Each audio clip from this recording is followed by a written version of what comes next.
Hey everyone, it's Tyler from Zephyr Epic here, and welcome to our 2024-25 Upper Deck Extended Series Young Guns review. In this video, we will be going over all 29 players that are receiving their first Young Gun in 2024-25 Upper Deck Extended Series. The set is due to come out on Thursday, May 29th, and yeah, really looking forward to this, so let's get right into the video. In terms of the letter grade guide that we use, it is the exact same as every single other video that we've done. An A-tier Young Gun is a first-line forward, a top 5 defenseman in the league, or an elite goalie.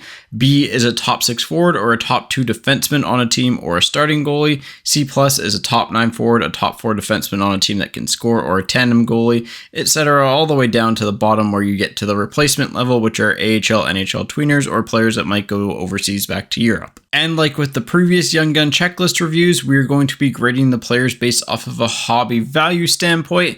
This is not necessarily indicative of how good they will be as an NHLer, because I think there are going to be some really good NHLers from this crop. However, I think their hobby value upside is very low because they probably won't score a ton or they won't be flashy enough to really put up points. Again, if you are new to the hockey card world, there are a few things that drive up players' value consistently. The first one being how many goals they score, the second one being their total amount of points, and then their third one being how flashy they are. So how many highlight reel plays they're producing, how cool they are, essentially from like a highlight standpoint to watch. Like if a guy's deking through 4 people and putting up the same amount of points as a guy who just, kind of just shoots the puck on a power play, the guy that dekes through 4 people is going to have a higher overall value. Because of those things, that's why you see defensemen generally ranked a lot lower on this guide, because again, it is a lot tougher for them to break through. And in fact, in general, the top defenseman in the league will sell for around like the 15th best forward in terms of Young Gun value. The other thing I will mention is that I'm going to be a little bit tougher on the grades in this particular video compared to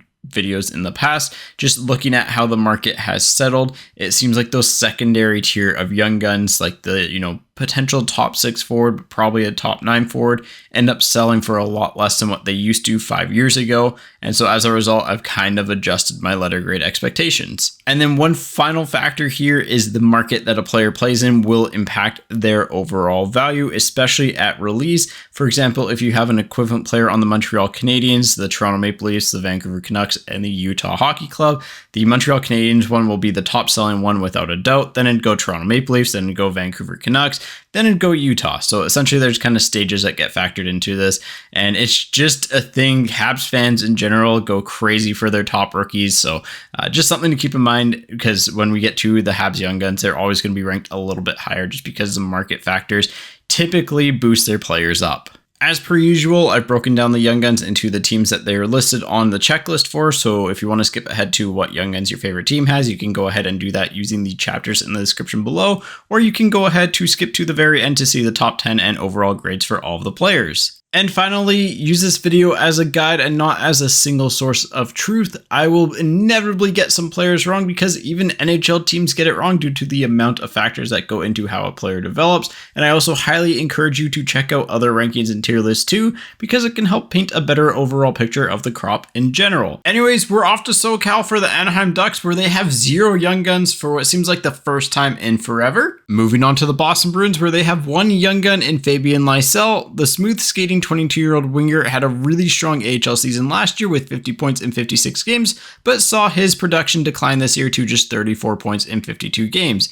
There is some legit top 6 upside here, but I think it is more likely he'll end up as a middle 6 forward at the NHL level if he hits. Either way, he's got a decent chance to carve out an NHL career due to the team state that the Boston Bruins are in, so he's definitely a player to keep an eye on from this crop, and he's one of those ones that in the past I might have actually given a B- to, but because I'm being a little bit stricter on grades, he gets a C+ this time around. Moving on to the Buffalo Sabres, where they have Tyson Kozak as their lone Young Gun. The 22-year-old center got into 21 NHL games this season after being a 7th round pick in 2021. While I don't think he has the offensive game needed to generate any hobby value, there is a decent chance he carves out a career as a solid bottom 6 forward, so he gets a C from me. The Calgary Flames don't have any Young Guns in the set, but the Carolina Hurricanes do have one in 27-year-old left wing Juha Jaska. Jaska played his first season in North America this this year, split between the Carolina Hurricanes in the NHL and the Chicago Wolves in the AHL.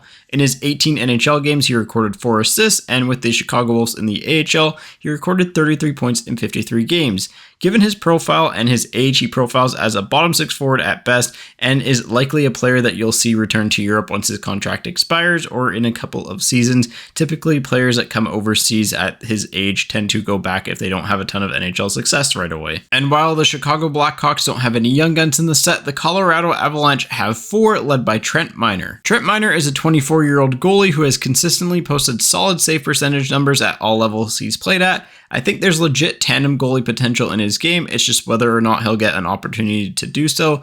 One additional fun fact is that Miner is one of the few goalies that was successful at stopping every single Alexander Ovechkin shot he faced, which was just one of them, but hey, that's a 100% save percentage against the greatest goal scorer in NHL history, so that's pretty neat. Next up are Ty Fellhaber and Chase Bradley. Fellhaber is a 26-year-old forward who has grinded his way throughout the AHL and ECHL over his pro career. The most realistic upside for him at this point is a 4th-line winger, as he doesn't have quite enough offensive production to push that higher. And then same thing with Bradley. He is a 23-year-old forward who would likely pan out as a bottom 6 forward if he hits at the NHL level. He had 22 points in 62 AHL games in his first pro season. The final young gun for the Colorado Avalanche is Yuri Inala. Inala is a 27-year-old left wing who doesn't have enough offensive upside, in my opinion, to warrant any hobby love. This was his first season in North America as a 27-year-old, and while he registered 17 goals and 28 points in 43 AHL games this season, he failed to pick up a point in 17 NHL games.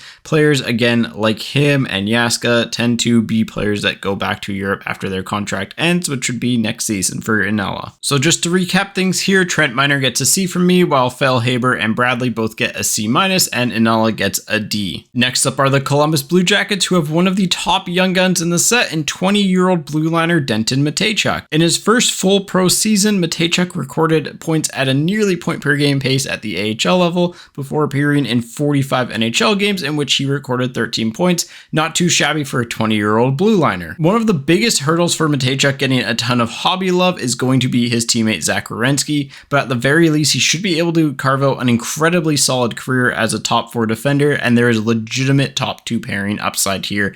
Very, very highly skilled player.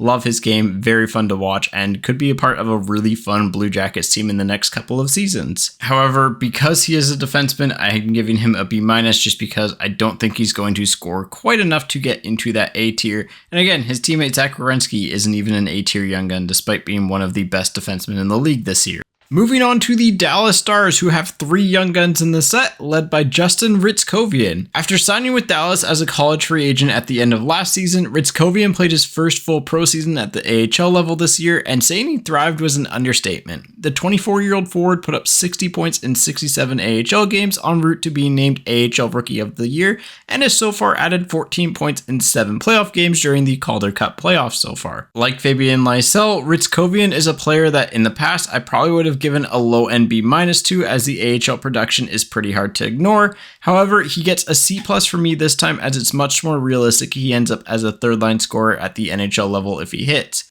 Given the fact that he might be a late bloomer though, I would definitely keep your eye on him, as he does have the chance to emerge as one of the more impactful players from this crop. It would be a pretty cool story going from an undrafted player to being one of the more impactful players from a rookie crop. So definitely someone to keep your eye on, and hey, just kind of came out of nowhere and lit up the AHL this year. It's pretty tough to ignore that. Liam Bichsel is up next, and he's probably one of the best examples of a player who I think will be a very good NHLer for a very long time. However, he won't get a ton of hobby love because he doesn't produce a ton of points. He is a 21-year-old 6'7" Swiss blue liner, and he's actually been a bit of a staple in the Stars lineup after he was recalled this season. He will likely, again, carve out that lengthy NHL career given his early two-way play, but probably one that doesn't see him get a ton of hobby love given his offensive upside just not being there and the fact that he's a defenseman, so he gets a C from me. Rounding things off for the Dallas Stars is 24-year-old Finnish right winger Arttu Huru. Huru is also a bit of a late bloomer like Ritzkovian. He actually didn't really find his scoring touch until the past couple of seasons, and this was his first pro season in North America, which saw him record 24 goals and 49 points with the Texas Stars. If he continues to grow, there is a chance he could carve out a solid career as a middle six winger at the NHL level. I just think, again, given his age and given the fact that he doesn't quite have the playoff production that Ritzkovian has, it's more likely that he'll end up as a kind of bottom six guy, which is why he gets a C from me. Moving on to the Detroit Red Wings, who have one young gun in the extended crop, and it is Sebastian Cossa, who I think is the best overall goalie talent-wise. He gets a B- from me, as the 2021 first round pick has a lot of the skills and tools that could lead to him becoming a starting goalie at the NHL level for Detroit, and he's definitely going to be one of those goalie young guns you want to hang on to at least one copy of, because there's a decent chance he'll hit at the NHL level. He's also just 22 years old, and again, given the draft pedigree used on him, he's going to be given a lot more opportunities than, say, like a third or fourth round pick to state his case and kind of prove out the fact that he is a legit NHL goalie. So again, given Detroit's kind of team state, given his talent level, I think he's a reasonable bet to maybe emerge as a starting goalie for the next decade or so. Neither the Edmonton Oilers nor the Florida Panthers have any young guns in the set, but the LA Kings have two with Eric Portillo and Samuel Helenius. Portillo is a 24-year-old netminder who had a solid first pro season in the AHL last year, but struggled this year with only an .889 save percentage in 24 games. There's some potential for him to break through as a decent tandem starter, as he does have a very solid track record at the NCAA, at the Swedish Junior Elite level, and even in his first AHL season last year, again, he posted a .918 save percentage over 39 games and a .916 in 8 playoff games last year, which is phenomenal. The only thing is that when you post an .889 over 24 games this year, you're kind of wondering, how good is he? Was it team effects? So there's still some potential there. He has had a lot of hype as a prospect throughout his career too, and he does have some draft pedigree, which is why he gets a C+ for me. I just don't know if his overall upside is actually high enough to warrant anything higher. But again, as my general rule of thumb with every single goalie young gun is that you should always keep one of them in case any of them ever blossom into a starting goalie, because goalies are the toughest to evaluate, and again, when they do actually hit, they tend to go up in value the most compared to any other player. Samuel Helenius is a 22-year-old center, and if he sticks around in the NHL, it will likely be as a checking line shutdown center, as the towering 6'6" center hasn't really produced enough points at any level throughout his pro career to expect him to be a scoring threat at the NHL level. However, his 7 NHL points in 50 games is more than his father Sammy had in Sammy's 155-game career as a hard-nosed NHL blue liner. Helenius gets a C from me, as I think his height and physical tools will earn him a long leash to figure things out at the NHL level in a team's bottom 6. Again, I just don't think he has that offensive side to his game needed to generate any hobby love. Next up is 22-year-old winger Michael Milne from the Minnesota Wild, and if Milne were to make it to the NHL level, it's likely going to be as a bottom 6 forward. He does have some offensive upside to his game, but it's not enough to really warrant any hobby love, which is why he gets a C- from me. Next up are the Montreal Canadiens, who have arguably the biggest young gun in the set in goalie Jakub Dobes. Dobes burst onto the scene in a big way this season and was a pretty significant part of the Canadiens' stretch run to make the playoffs. The 6'4" goalie who turns 24 years old tomorrow has legitimate starter upside, but I think it's much more realistic for him to net out as a solid tandem goalie. He gets a B from me, as I think he'll be the highest value young gun in this crop on release day, and he should be a decent bet to hold values long term, but it is worth noting that his grade is significantly higher, as he's a Habs prospect that had early success and will be highly sought after at release. If he were on another team, I'd be giving him a C+ as a grade, which is still good. It's just that there's a big discrepancy due to the market that he plays in and his early success that he had at the NHL level. The Nashville Predators have two young guns in extended series with Fedor Svechkov and Adam Wilsby. Svechkov is a 22-year-old Russian center who played most of the season in Nashville this year. He recorded 17 points in 52 games, and there are a lot of reasons for optimism over his game. He has a very heavy shot that can beat goalies, and I think he's definitely worth keeping tabs on as a potential top 6 forward option, but I think he's probably closer to a middle 6 forward than a true top line guy, which is why he gets a B- from me. And I think also just the instability in Nashville kind of plays a role into him getting a bit of a lower grade. I think he might get more opportunity there, but also Andrew Brunette tends to not like playing rookies or young players a ton, so it's a little bit complicated, in other words. Adam Wilsby, on the other hand, is a fairly solid defensive defender who put up really strong results on the penalty kill this season. Unfortunately, that style of play doesn't typically generate any value from a hobby standpoint, and he doesn't have the offensive production to warrant anything higher than a C-, although I think he should carve out a pretty solid NHL career. Next up are the New Jersey Devils, who have one young gun in the set in Nathan Legare. He is a 24-year-old physical winger who put up 102 penalty minutes alongside 17 goals in 69 games for Utica in the AHL this season.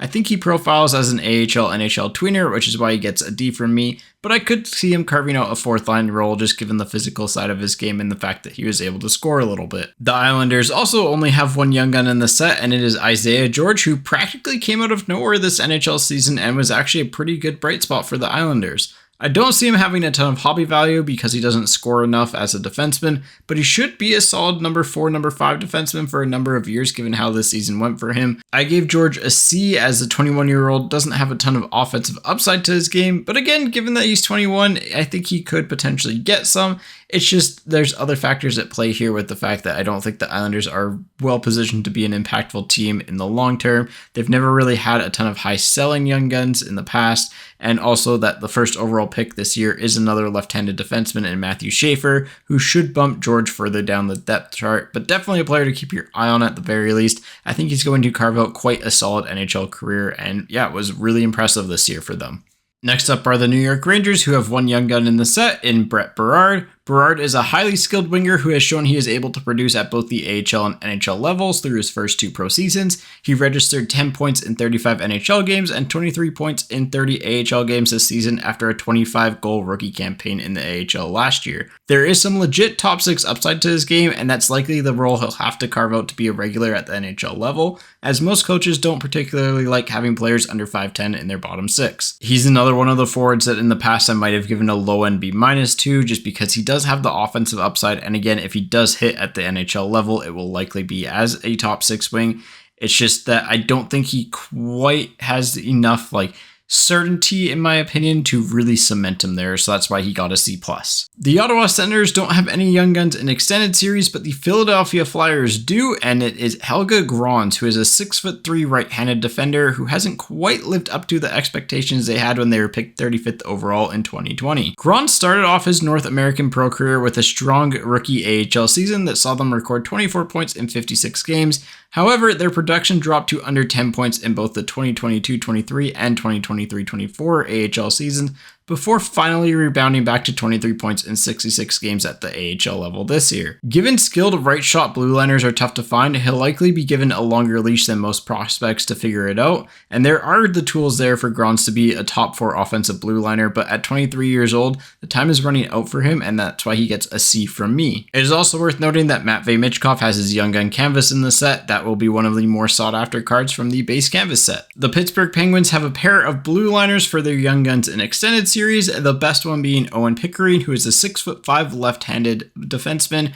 He projects to be more of a top 4 blue liner at the NHL level, and while he has been fairly productive throughout his junior hockey career, his scoring profile just isn't quite high enough to justify a higher tier. I also think that the Penguins in general are going to be a few years away from even being a competitive NHL team, which will probably hurt his value in the short term, but it could also lead to him getting more opportunity as they don't really care about winning or losing as much once Crosby is out of there. So overall, he gets a C+ for me, an interesting player to follow, but I just don't think quite has enough offensive upside to warrant a ton of hobby love. Klerman, on the other hand, is a 27-year-old blue liner who projects to be more of an AHL-NHL depth piece and gets a D from me. Next up are the San Jose Sharks, who have one young gun in extended series, but it is a big one in Will Smith. He is, in my opinion, the best player on this checklist. He put up 18 goals and 45 points in 74 NHL games this season. He is a dynamic forward who should see a lot of success in San Jose and has the potential to be a perennial all-star forward. He'll likely always be in Celebrini's shadow a little bit, but when teams have 2-star centers, both tend to thrive. Look at Pittsburgh with Crosby and Malkin. Look at Edmonton with McDavid and Draisaitl. That's really what Celebrini and Smith could become for San Jose. He gets an A+ for me. And it's also very much worth noting that Celebrini's Young Gun canvas is in this set. It will, again, be one of the most sought after cards in the canvas set. The lone young gun for the Seattle Kraken is netminder Aleš Stezka. Stezka is the oldest young gun on the checklist at 28 years of age. The Czech netminder had a strong AHL season last year, but saw some struggles this year. There is an opening for the backup role in Seattle, but it's likely that Stezka is more of a third stringer for them and in the NHL long term. They get a C- from me. Neither the St. Louis Blues nor the Tampa Bay Lightning have any young guns in extended series, but the Toronto Maple Leafs do have one. Well, they did before they traded him to Philadelphia for Scott Laughton. Nikita Gribenkin is a high-octane 22-year-old left wing who plays a bit of a meat and potato style of game and has some offensive upside to it. He made a lot of headlines earlier in the year with his media soundbite of forecheck, backcheck, paycheck, and his style of play could endear himself to new head coach in Philadelphia, Rick Tocchet.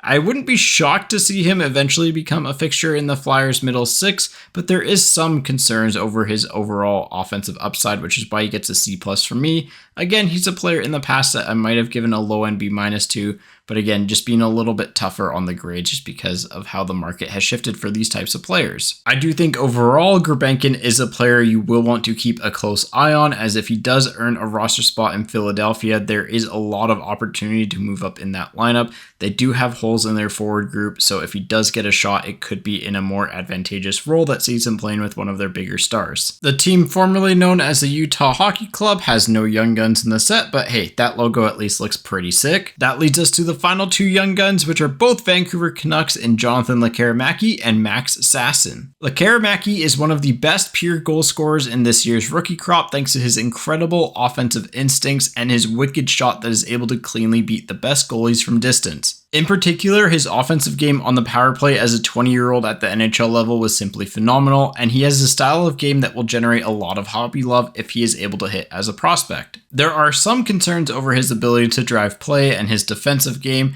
but overall, I think he does have the tools to be a top-line NHLer. It's just a lot more realistic that he nets out as a top 6 forward who gets a bunch of power play minutes, and he just barely misses out on the A tier for me at a B+.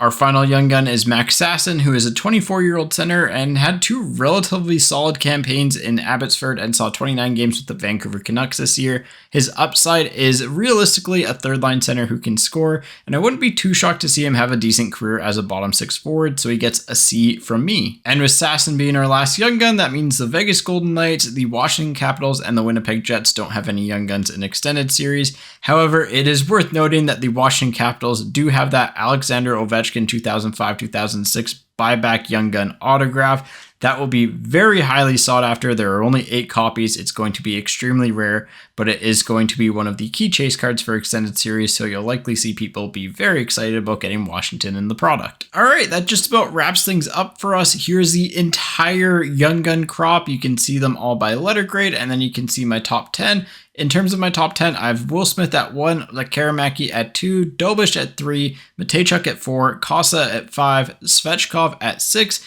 Gribenkin at 7, Lysell at 8, Berard at 9, and Pickering at 10. I was debating between Pickering or Ritzkovian here. I just think Pickering has a little bit more upside of being an NHLer given his age and draft pedigree, so that's why he gets the edge there. In terms of biggest sleepers in the set, I think there's a chance that Gribenkin and Ritzkovian could be pretty big sleepers. My biggest boomer bust player I would have to say is going to be Lekkerimaki outside of Dobes. I think Dobes obviously has his own risk reward factor, but that's just mainly because of the market he plays in, more so than his actual style of play. In terms of my general thoughts on the crop, I think it's fine. It's definitely weaker than last year's extended series, but I mean, that one had Logan Cooley, Adam Fantilli, Yuri Kulik, and a bunch of other really strong players in it.